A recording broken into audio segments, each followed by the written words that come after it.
Si la infancia está en juego, ¿dónde estás tú? ADN y 3xI presentan el podcast Hay mucho en juego.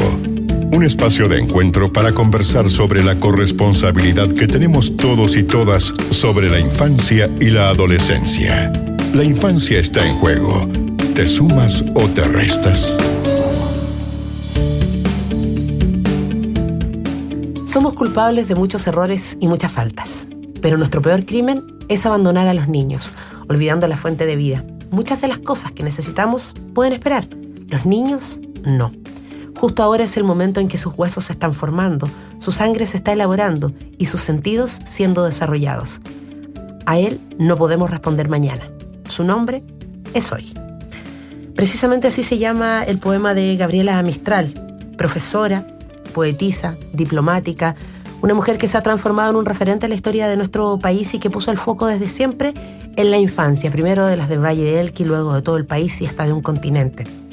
A partir de este momento, en ADN les queremos dar la bienvenida a todos y todas a sumarse a un nuevo ciclo de conversaciones para precisamente adentrarnos en la realidad de la infancia en Chile, saber qué hay en juego, si nos la tomamos en serio y si es que nos involucramos todos en su desarrollo y en las mejores condiciones, en la calidad de vida de cada uno de los niños y niñas que forman parte de nuestro país, en sus derechos, en sus deberes, en sus oportunidades. Este es un trabajo, un desafío en conjunto que hemos tomado en ADN junto a 3xI, precisamente para tener especialistas, distintas miradas, testimonios y ampliar sobre todo la reflexión y el diálogo que debe girar en torno a esta conversación.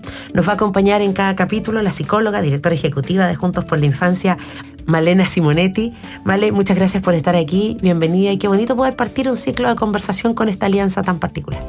Muchas gracias, hola Sandra, un gusto compartir este primer capítulo contigo y bienvenidos y bienvenidas todas las personas que nos escuchan actualmente. Aquí hay mucho en juego, muchas veces se dice eso cuando estamos corriendo algún riesgo, cuando tenemos el miedo de que algo no funcione. Yo no sé si en Chile tenemos tan en claro que el tema de la infancia implica que hay muchas cosas en juego.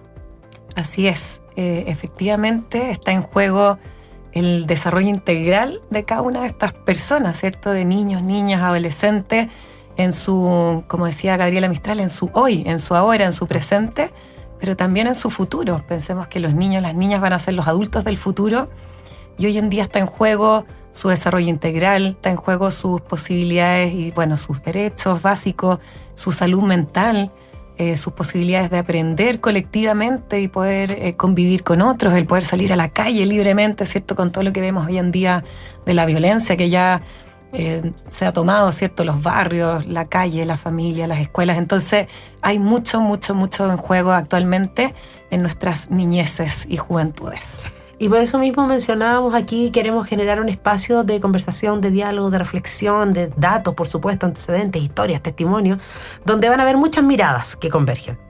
Tal cual, y de hecho creemos profundamente que la infancia no es solo un tema de especialistas y autoridades, por eso decidimos junto con ustedes hacer este podcast, sino que todos y todas debemos conversar sobre la infancia, sobre la adolescencia y esta corresponsabilidad social en el cuidado de nuestros niños, niñas y jóvenes.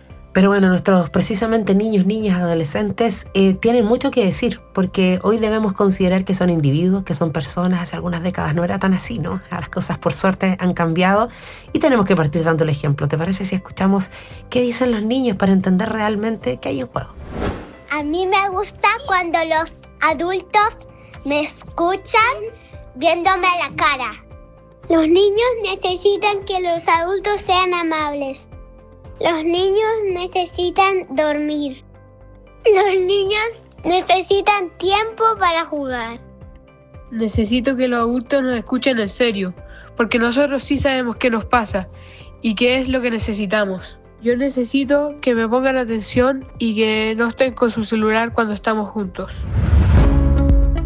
Los niños la tienen súper clara. Somos nosotros los que tenemos que entrar a escucharlos y dejar de mirar con la distancia que a veces miramos este tipo de temas, ¿no? Muchas veces uno dice, pero yo no tengo hijos, no tengo niños en mi familia, o no tengo mucho que hacer dentro de las políticas públicas y de Estado que pueden haber en torno a los niños que están internados.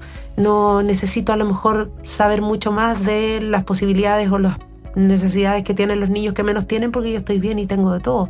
Y qué difícil es entender que eso puede marcar una gran diferencia si es que nos involucramos. Totalmente de acuerdo. Yo creo que ahí tal vez la invitación para todos quienes somos adultos, ¿cierto? Es como probablemente fuimos criados en entornos también súper adultocéntricos y por eso hemos ido replicando un poco estas prácticas, pero hay una oportunidad enorme de poder abrirnos y escuchar efectivamente lo que los niños y las niñas tienen que decirnos, que mostrarnos, cómo pueden participar también en las decisiones de sus propias vidas, lo que escuchábamos recién en el audio, ¿no? Como ponme atención, o sea, si estás conmigo, está conmigo, no con tu celular. La necesidad de poder jugar. Mírame a los ojos cuando te estoy hablando, porque lo veo, lo siento, me siento reconocido si tú me estás mirando.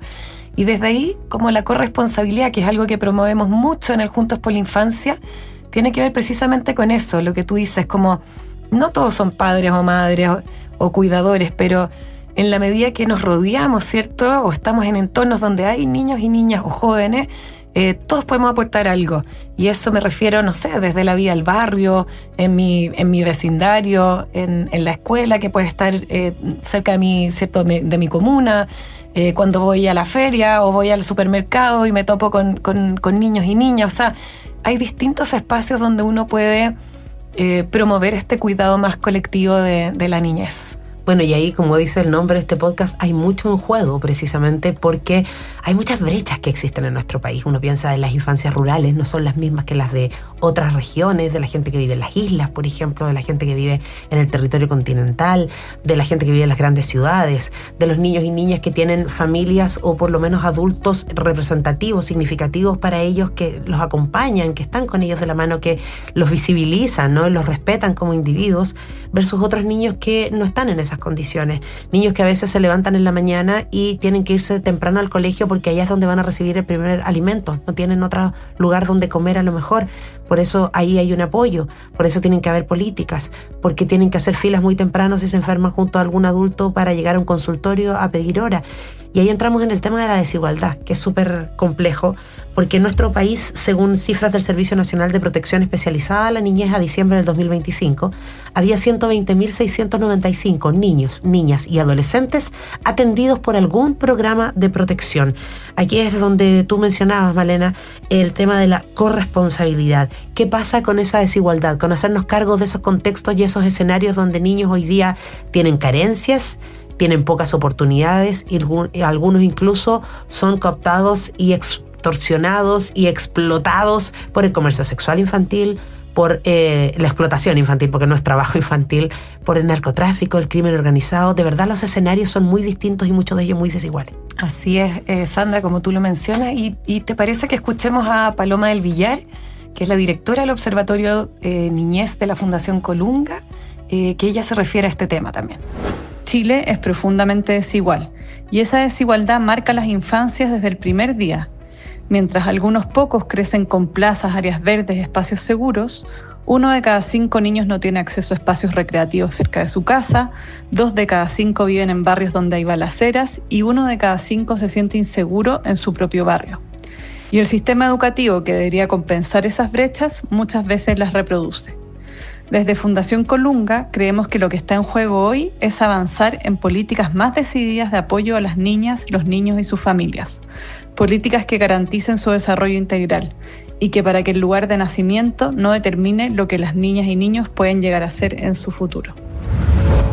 Bueno, ¿y por qué son necesarias estas políticas cuando hablamos de infancia en nuestro país? Porque otro dato que nos entrega el Servicio Nacional de Protección Especializada a la Niñez a fines del año pasado da cuenta de que 17.627 niños ingresaron al sistema, una cifra que, ojo, es mayor a la cantidad de niños que nacen en Chile. Sabemos que hay toda una crisis con la tasa de natalidad, pero es súper complejo entender que la cantidad de niños que están entrando a programas de intervención ambulatoria, de acogida, de diagnóstico, de cuidado alternativo residencial y un largo etcétera, corresponden precisamente a muchos más de ellos, ¿no? Considerando que entre el mes de octubre, más o menos del año pasado, el último trimestre, solo 12.071 niños y niñas nacían en Chile. Cuando pensamos en involucrarnos en este tipo de situaciones, recordamos lo que hicieron además en 3xI en este encuentro en octubre del año pasado, donde juntaron, como siempre, ¿no?, a estas realidades improbables culpables a estos actores de la sociedad civil que tuvieron reflexiones, tuvieron conversaciones y tuvieron hallazgos sobre todo. Así es, Sandra. Efectivamente, en octubre del 2025 nos reunimos más de 300 personas de diversos mundos, ¿cierto? Del mundo de las políticas públicas, de la salud mental, niños, niñas y adolescentes también, por supuesto, jóvenes que habían egresado del sistema de protección o los hogares, ¿cierto? De niños y también del mundo de la academia, la sociedad civil, etcétera. Y los principales hallazgos, estuvimos un día entero conversando y discutiendo sobre el cuidado de la niñez, qué es lo que se requiere, qué es lo que está en juego, ¿no? Como es el título de este podcast. Y los principales hallazgos tienen que ver precisamente con eso, lo decíamos al comienzo, como la corresponsabilidad. Paloma recién nos mostraba la necesidad de estas cifras que son terribles, suenan a números, pero detrás de eso son... Hay historias, hay totalmente, personas. Historias de vida, ¿cierto? De trayectorias de mucho dolor. Entonces necesitamos las políticas públicas, por una parte en la corresponsabilidad, pero necesitamos que también nosotros como personas, ciudadanos y ciudadanas podamos hacernos parte del cuidado, la corresponsabilidad de denunciar a veces cuando vemos situaciones. Por otra parte, otro de los hallazgos fue el que los vínculos que están dañados se sanan también a través de vínculos sanos. Y aquí de nuevo, todos en nuestro día a día podemos construir vínculos amorosos, cercanos, respetuosos, lo que tú dices. A veces estamos tan estresados que no nos damos cuenta, ¿cierto? En el trato que tenemos en el día a día, no cuesta nada. O sea, cuesta, hay que tomar conciencia, ¿no? Y hacer ese cambio de switch y decir, ya, tengamos un trato más amoroso, más respetuoso, más amable, lo decía uno de los niños en las voces también. Y bueno, y lo tercero, que es súper importante también, el poder cuidar a los que cuidan. Y esto es transversal a toda la infancia. Claro. O sea, quienes cuidan o están a cargo del cuidado de los niños y las niñas también requieren ser cuidados, también requieren esos espacios para poder descomprimir, ¿cierto? Sobre todo en el caso nuestro en Juntos por la Infancia, que trabajamos junto a los organismos que administran residencia de protección y están 24/7 con niños, niñas y jóvenes. Precisamente eso te quería plantear, porque hablábamos recién y escuchábamos a Paloma hablar de los hábitats, de los contextos en los que los niños se desarrollan. Entendemos también la pobreza como un fenómeno estructural que existe en nuestro país, que por supuesto se lucha por tratar de cambiarlo, ¿no? Hay políticas culturales también y un tema como de idiosincrasia que hemos ido, ojalá, evolucionando como país. Por ejemplo, el entender que la educación primaria es fundamental y básica y no un lugar para ir a dejar al niño mientras yo trabajo, ¿no? Que ahí hay un desarrollo cognitivo, social del niño que es súper necesario y que sea guiado por un profesional o una profesional. Y quería preguntarte, Male, por la experiencia desde Juntos por la Infancia, de la valorización que se puede hacer precisamente de estos hogares de protección para los niños, porque ha habido tantos casos, sabemos lo que pasó con el ex-Sename, que de pronto hay ideas que quedan instaladas en la sociedad que lamentablemente perjudican a todos los sistemas, a todos en este caso los hogares, y realmente pueden ser un aporte o pueden ser una realidad que desconocemos incluso. Sí, sin duda, Sandra. Cada vez que me preguntan de las residencias de protección o los hogares, pongo esta idea como centro. O sea, lo primero es que nadie quisiera que existieran, ¿cierto?, hogares, o más que hogares, niños que tuvieran que ser separados de su familia de origen institucionalizados, y tener claro, que llegar a una institución. O sea, aquí no es una defensa corporativa, ¿cierto?, esos hogares, más bien es, hoy en día tenemos un nivel de violencia tan grande en todas las esferas, todos los ámbitos, que como tú señalabas, son más los niños que entran al sistema de protección que incluso los que nacen, ¿cierto?, anualmente.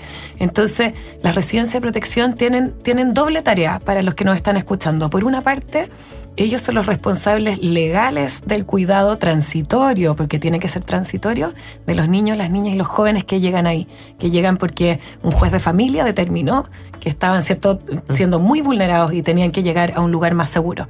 Y por otra parte, cada uno de estos hogares tiene la misión de poder encontrar en el tiempo, o sea, aceleradamente, más breve posible, algún familiar, alguna abuela, tía, tío, etcétera, hermano mayor, etcétera, que pueda volver a recibir a estos niños en el caso que sus cuidadores principales no puedan. En el caso que los cuidadores también puedan ir mejorando algunas cosas, evidentemente que puedan retornar lo antes posible a un entorno familiar. Eso es lo que tenemos que promover. Y por otra parte, yo también me atrevería a decir algo, Sandra, acá, que creo que es importante para quienes nos están escuchando. efectivamente los hogares han sido súper estigmatizados y hay veces que efectivamente han ocurrido tragedias y abusos. Pero también no nos olvidemos que para muchos niños, hoy en día hay cerca de 5.000 niños y niñas que viven en estas residencias de protección, para ellos es su hogar de tránsito.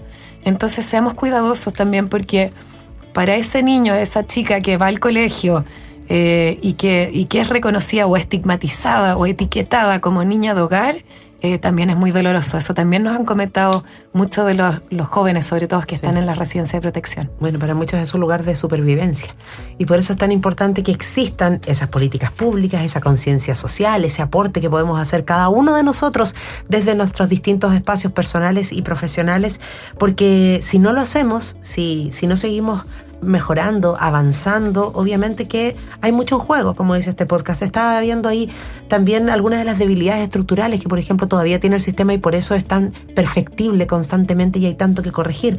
Hay problemas de articulación intersectorial, claro, a veces cuesta que conversen, por ejemplo, los ministerios, ¿no? Las reparticiones que tienen que ver con salud, educación, justicia, la seguridad, por eso hablábamos al comienzo que es un problema, es una problemática, es un desafío que tenemos que enfrentar multidimensionalmente. Así porque los niños se desarrollan en todas esas instancias, ¿no?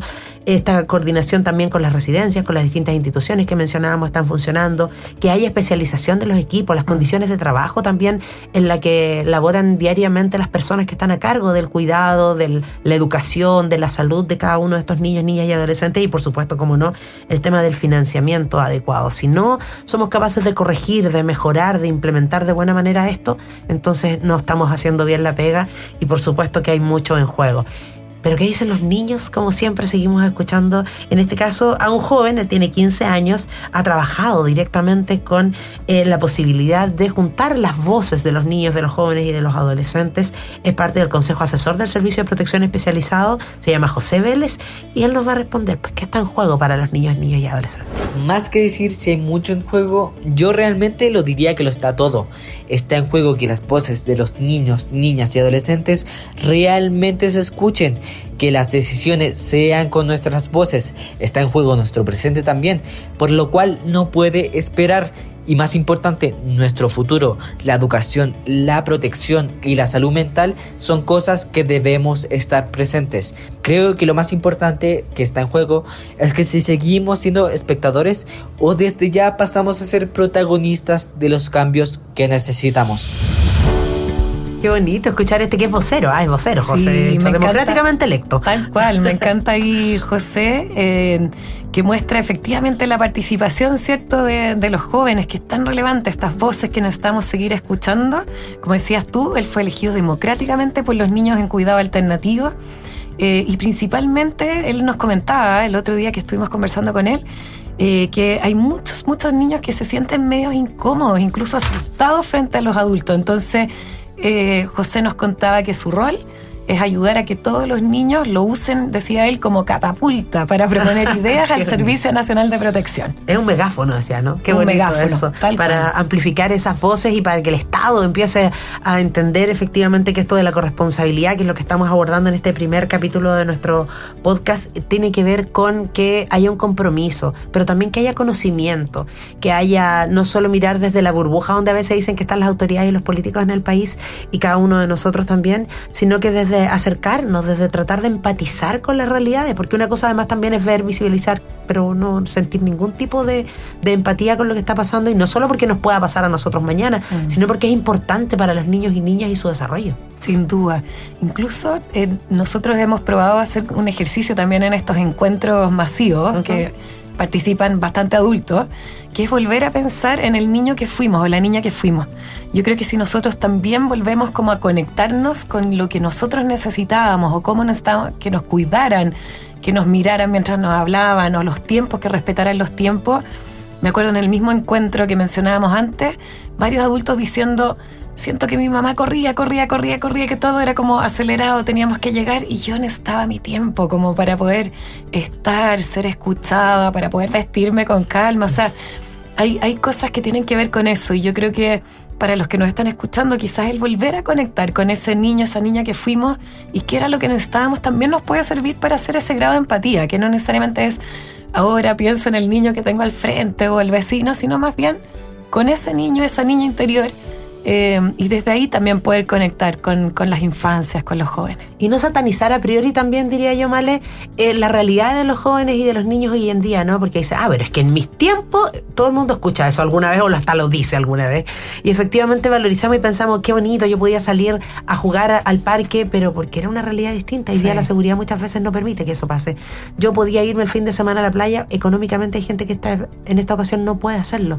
Yo me podían contar un cuento. Bueno, hoy día existe una cantidad de tecnologías y de dispositivos que de alguna manera también atrapan a los niños y niñas y su atención, y por qué no decirlo, a papás, a mamás, a adultos que también están agotados porque el trabajo hoy día es súper exigente, porque tiene más desafíos en términos de que hay distancias largas que recorrer, porque a veces las condiciones no son las mejores, hacen que cuando llegan en la tarde con suerte comen con los niños y sabes que en realidad también quiero descansar un ratito, así que si te quedas con el televisor o con el dispositivo móvil tampoco está tan mal. Y nosotros nos quejamos de eso en vez de pensar desde la perspectiva del niño o niña. Igual son desafíos para ellos tienen una cantidad de inputs constantemente, tienen una realidad distinta a la que nosotros vivimos y tampoco saben manejarla. Sin duda, y también expresan esa soledad y ellos se dan cuenta, por mucho que les guste estar en la pantalla y qué sé yo, se dan cuenta de que están en esa soledad. La viven. Sí, y yo creo que por eso de nuevo, como apelar a la corresponsabilidad, porque hay formas en que nos podemos ayudar. Antiguamente las familias eran extensas. Tú vivías o estabas cerca de tus abuelos, tus tíos, tus primos. Se criaba más en manada. Yo siempre traigo a colación este dicho africano que dice que hace falta toda una tribu para criar a un solo niño, porque eso realmente es así. Y antiguamente funcionaba más así. Hoy en día las familias ya no son tan extensas. Las distancias entre un lugar y otro son enormes. Lo que decías tú, las jornadas de trabajo son más agobiantes, está más peligroso salir a la calle. Entonces la pregunta de nuevo es, ¿cómo puedo hacer para ser una red de apoyo, ser una tribu para esos niños que están relativamente cercanos o identificables dentro de mi entorno? De repente soy vecina y puedo ir a acompañar, no tengo hijos y puedo ir a acompañar a los niños de mi vecina que está al frente, ¿no? Unas horitas en el día.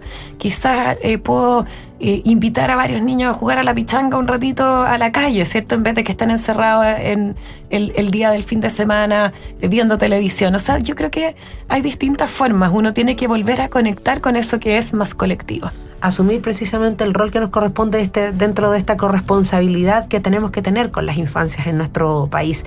Pero recuerdo que siempre cuando uno habla con los auditores en la radio, por ejemplo, de la nostalgia o de los recuerdos que uno tiene de las Navidades, del primer día de colegio, de sus vacaciones, inmediatamente lo que llegan son momentos, son experiencias, no son la bicicleta, la pelota, el haber ido al extranjero. Tiene que ver con el momento, el tiempo compartido de calidad, y eso obviamente hace que los niños hoy día, las niñas, los adolescentes tengan otro punto que tú mencionabas como una problemática importante, y es la salud mental. Porque además como sociedad, recordemos que hasta hace algunos años, pero ¿por qué voy a ir al psicólogo si yo no estoy loco? Era la mirada que teníamos los adultos, claro, ¿no? Claro. ¿Qué nos íbamos a hacer cargo de que los niños iban a tener algún tipo de problema de salud mental? No, absolutamente. Yo creo que eso es súper transversal, o sea, y las cifras son espantosas. O sea, hoy en día cada vez más niños y jóvenes están con distintas sintomatologías y distintos trastornos en salud mental, producto de lo mismo que hablamos, más solos, con más ansiedad, muy adictos a redes sociales, donde también eso les genera aún más ansiedad, ¿no? Porque es como esta realidad como virtual, ¿cierto? Donde en personitas que todavía no tienen desarrollado, formada su identidad. Entonces, lo de la salud mental es sin duda un gran tema en nuestra niñez, y particularmente nosotros que estamos desde los cuidados alternativos, la residencia de protección, es una gran deuda también que tenemos con nuestra infancia. Sí, pues ahí hay que hacerse cargo, y con especialistas, ¿no? Con las personas que saben efectivamente que hay algún tipo de orientación, una guía, una planificación dentro de los distintos programas que hay. Yo me acuerdo cuando estaba chica en el colegio, uno tenía, por ejemplo, la posibilidad de ir a visitar hogares de menores como niño, como estudiante, y compartir con estos niños. Hoy en día esas realidades probablemente son más difíciles. Habrá quienes como adultos a lo mejor pueden ir de voluntarios en algún momento, pero el Estado debiera proveer que existieran esa posibilidad de estos niños de socializar con realidades distintas, con mundos distintos, porque el mundo es súper diverso. Hablamos de inclusión, hablamos de integración, no siempre se da. Hoy en día que visibilizamos mucho más las diferencias, por ejemplo, los niños tienen que estar en el colegio con otros niños y niñas que son neurodivergentes, que tienen algún tipo de discapacidad intelectual, física. que tienen realidades diferentes, credos, diferentes razas y un largo etcétera, y que va a ser la realidad que van a seguir enfrentando en el mundo, ¿no? Además, hoy día, a propósito de la migración también. Y eso hace que sea súper necesario que los niños tengan mucha más claridad y muchas más herramientas de salud mental, podríamos decir, de principios, de valores, de educación, para que puedan realmente entender un poco más este entorno, vivir de mejor manera en este entorno, ¿no? Y por eso también cuando hablamos de salud mental hablamos de problemas que los niños tienen que enfrentar y que a veces no saben cómo enfrentarlos, y para eso es súper necesario abordar el tema y tener guías. Así es. Y bueno, con respecto a la salud mental, Carmen Lagos es una psiquiatra infanto-juvenil que está formada en trauma, que lleva años trabajando en plan de mejoras en la salud mental de los niños y las niñas que viven en residencias de protección. Y ella también nos va a hablar de este tema. Los seres vivos nos adaptamos al contexto para sobrevivir. Y si pensamos del contexto en el que surgen los niños que están en residencias de protección, probablemente no han sido los mejores. Y esto hace que ellos y su cerebro funcionen de forma distinta de la que funcionan probablemente otros niños que conocemos. Entonces, cuando vemos una conducta de un niño que nos llama la atención, su nivel de agresividad, desregulación, tenemos que pensar más que hoy, ¿cuál es el trastorno que tiene este niño? Es qué le pasó a este niño para que esté teniendo esta conducta. Bueno, obviamente al escuchar a Male hablar a Carmen, uno dice, son muchas las problemáticas porque son muchos los escenarios, que es algo que hemos repetido constantemente en este primer capítulo de Hay mucho en juego, nuestro podcast donde nos tratamos de hacer cargo de las infancias y el rol que tenemos que cumplir nosotros para que ellas puedan desarrollarse de mejor manera. Y es que, claro, también cuando hablábamos de la violencia hace un rato, de la delincuencia que está presente, de cómo los niños son explotados en distintos lugares de nuestro país, son más vulnerables, ellos no tienen herramientas, no tienen posibilidades, no tienen redes para poder defenderse. Eso es súper difícil porque decimos, de pronto celebramos cuando como sociedad empezamos a avanzar, por ejemplo, con una ley Papito Corazón, con una ley que hace que cuando los niños tienen que testificar a propósito de violencia intrafamiliar no haya necesariamente una repetición de testimonios y tienen que declarar ante haya mucha más protección ante ese tipo de situaciones. El trabajo infantil que dejó de existir con ese nombre además ya está prohibido y supuestamente legalizado. Y así, un largo y sumisible que uno dice, ya, vamos bien, estamos avanzando. Son políticas de Estado que apuntan a proteger a los niños y niñas. Pero no siempre están así, pues, porque nos tenemos que ir actualizando, porque pasa una cosa, pero aparecen 10 cosas más nuevas, ¿no? Sin duda. Yo creo que esto se aborda en distintos niveles, ¿cierto? Alguien decía alguna vez, a problemas complejos, soluciones complejas. Esto no es lineal, no es fácil, y uno requiere de todos los niveles. Por una parte, lo hemos hablado harto hoy día, escuchar la voz de los niños, las niñas, pero no como escuchar, sí, porque está de moda, no, realmente ellos saben de sus vidas, pueden aportar en soluciones también con respecto a lo que ellos necesitan, lo que sueñan, lo que quieren.